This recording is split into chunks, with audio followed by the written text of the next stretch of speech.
Students will sit with their 11 o'clock partners.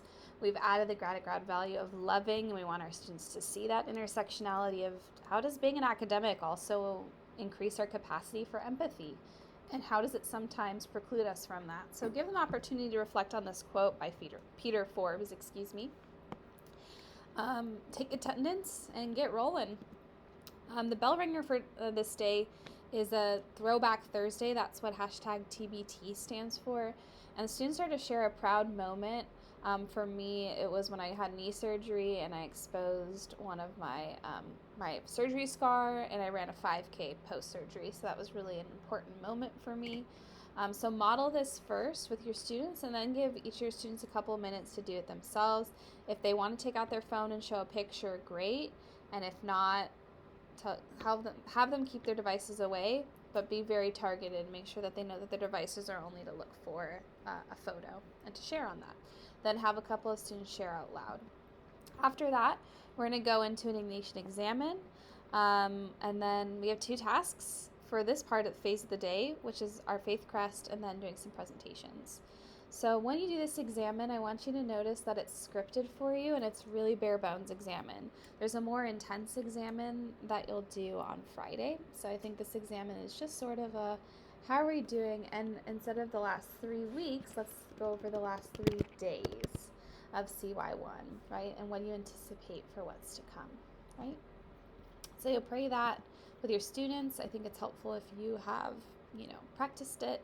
Review this quote that stories create community, enable us to see through the eyes of other people, and opens us to the claims of others. What does that mean? What does this mean? So have students first tell you what it means. After you figured out this meaning, right, of stories, that when we're able to take on the lens of somebody else, we're actually, I love this idea of being open to the claims of others. Like, it opens us up to how other people live their world, and that's what we did with that Throwback Thursday, right? What makes John proud, right? What makes Randy proud? These are things that opens us up to other possibilities and also helps us discover within ourselves maybe something that's not been tapped into, right? Also, this idea of intellectuals know that data alone doesn't do much. It's also the connections that we see with people and those sort of extra linguistic factors that we have to pay attention to when we're with people that help us understand how to create connection and create solutions that are helpful for a variety of situations. Once we've gone over that quote, you're going to then talk about, we have this faith crest. And this faith crest is pretty universal to Loyola and other Jesuit schools that are part of our Jesuit schools network, otherwise known as the JSN. So first thing we're going to do is have them think about a couple questions. What does Loyola represent to you? Go. And then have kids either shout out loud. And then what stories have you heard about Loyola from alums, faculty, etc., etc.? So when we say this about stories really are, for many of you, are the reason why you came to Loyola. Stories also might have been one of the reasons why you weren't sure about Loyola. And that's because stories are representative, right, of what's going on in the world. So we tell stories via symbols, and also stories represent something deeper, right? And we know that good symbolism really comes from this idea of it being relevant and powerful. So we're going to do a quick quiz. What's this? Target, Chanel. So go through these steps as a quick quiz. And we want them to say, did you notice that you were able to answer all of these symbols? You knew automatically what brand they were associated with. And part of that is obviously the market, but also what does the Target symbol mean beyond just Target? Oh, it's accessible. It's high quality everyday goods. Chanel is luxury. MAC is efficiency and innovation, right? We want them to see that these symbols represent something that's deeper and kind of a desire of what we're hoping for. And in the same way, Loyola has its own symbolism. It has a lot of symbolism. One of our main symbols is our faith crest.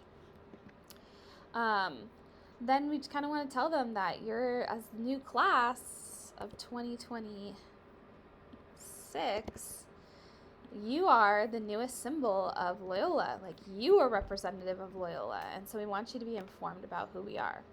So before we conclude, you're going to jot down a few notes. So what do you think this coat of arms or shield represents? What do you think those symbols mean? What do you notice about it? And then give them that moment to kind of reflect, and then tell them, you know what? We actually have these crests everywhere. In fact, the first one shows up in 1926 on Rupert Hall, which is the entrance to the priest quarters and our business office, as well as Clorty Chapel. So once they've kind of reviewed this, let's talk about what you thought this meant, and let's go over it. Well, let's start with the first part of the crest. We got the L, and that represents Loyola. You got it. And what about the wolves and cauldron? Any ideas? Well, we know that it's crimson and gold because those were the colors of the Onnes family. That's the Ignatius's dad's side. But do we know how to say wolf in Spanish? Hopefully you got a Spanish speaker that says lobo. And do we know how to say pot or cauldron? And it's olla. So put that together and pronounce it Loboya, which sounds like Loyola. So actually, it's sort of a portmanteau, kind of like Pokemon or pocket monsters, right? It's a portmanteau of Loyola. Also, finally, this last part is our school's colors. So this is representative of our patron saint. And it's supposed to, what's cool about the Loboya, why they're Lobos and why is there an Olla, is because the Onnes family, Ignatius's family, was so generous. They're so well known, so generous, that there was a famine in the Basque Country, and they were one of the few families that could feed not only their neighbors, but also the wolves. Even the wolves could get food from this family. So they were definitely wealthy, and they were definitely generous. So you review those symbols. And then we want to say, hey, we've got lots of other brother and sister schools in this Jesuit schools network. What do you notice about the similarities and differences? Oh, I noticed the Loboya. I noticed the color field. I noticed this crimson and gold, right? I see some other symbols I don't recognize, like this IHS, which is going to be also something that's really important. You all are theology teachers, so you can go ham on some of the symbolism if you know it, right? The Ad Majorem Dei Gloriam, so there's some new words. A lot of these two have dates, but Loyola's doesn't, right? So this is what other schools that are also called Loyola put in their faith crests. So we're going to go ahead and work together on a slide deck, and each of you are going to be broken up into teams. Because you have classes of 15, I would say just do 5 groups of 3, and have the students recognize that they're going to go into this faith crest, which you as an adult need to make a copy of and make it editable and assign it. So my group of 3-1 is going to get Bellarmine College Prep. They're going to click on the websites to get information. So they've got this, and they've got another little thing on Facebook about the crest that they can read. So they can do their research here, and they can also use Google. They need to talk about where is the school located, what's the demographic, and what's their mission statement, who are they about. Let's describe what their crest looks like, its symbolism, put the crest here, and if they have time, can they compare it to Loyola's network. Tell them that when they're doing this, sorry, I'm a little bit all over the place, but when they're doing this, they're going to get graded. So if I go to Faith Crest Presentations, I'm going to grade them on, did they can give me a good snapshot of the school? Did they include a crest description symbolism? Was there an image of the crest? And here we go. Was it well researched? Did everybody speak? And was it done in a timely manner? So that's how you're going to grade this PowerPoint or slide deck presentation. They're only going to get 15 minutes.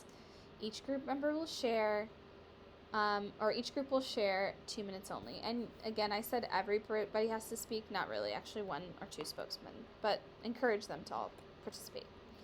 Once they've done those student presentations, you're going to stop sharing your slide deck and share this slide deck. And since it's all in the same one, you should be able to make it happen.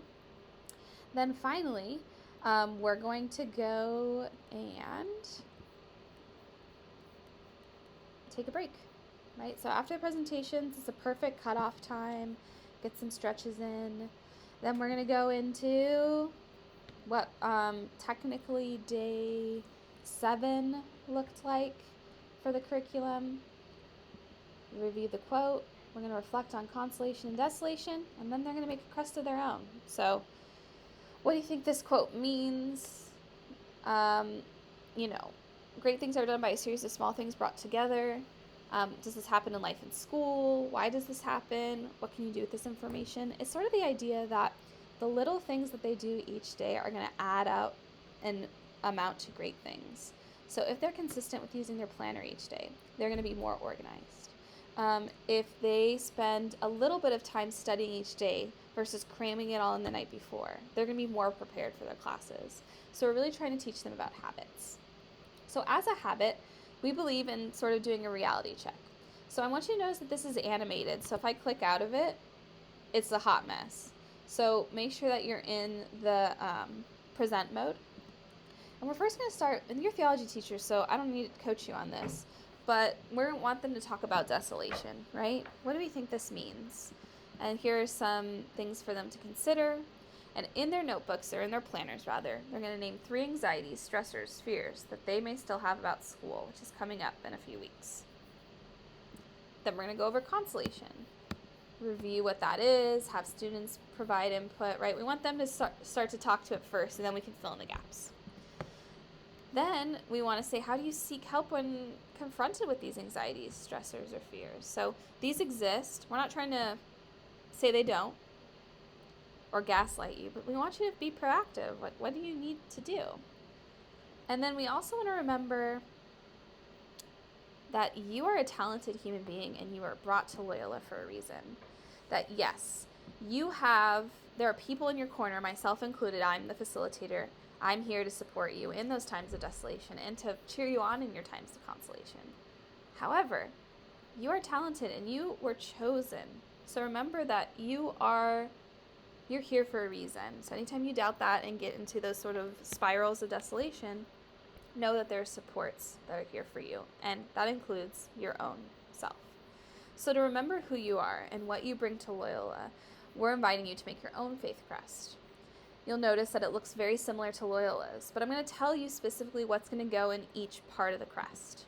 So in the first part, I want you to, in your journals, reflect. So this is a reflection activity. What kind of spirit do you bring to Loyola? What are some key terms that are associated with your talents, treasures, and intangibles?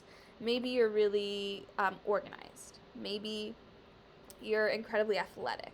Maybe you're hilarious, right? Maybe you're a good presentation giver, right? Think of whatever that is. And then I want you to put your initials there. Just like the L for Loyola, you could do either first initial, last initial, all of your initials, whatever works. All right, still in your planners.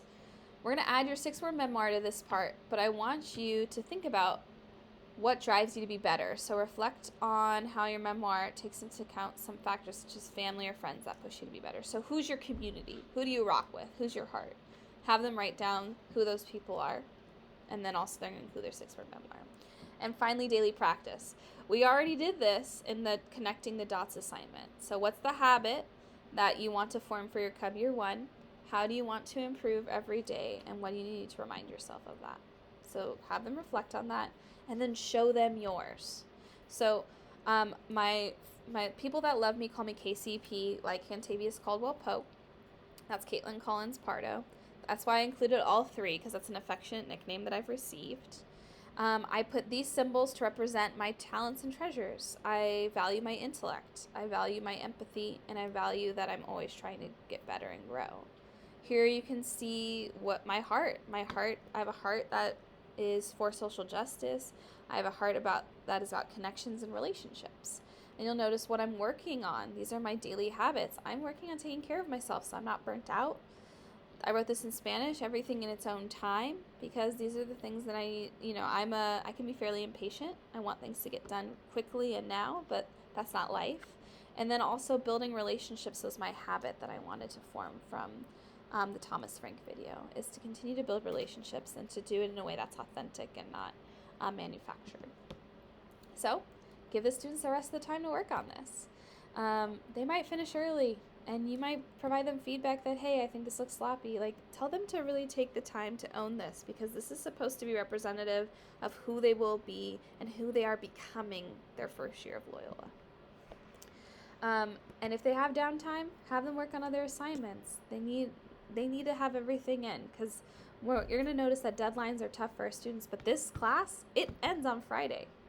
It stops I'll stop taking your work on Friday afternoon. So again, we want students to recognize that they need to get their things done. And that's that.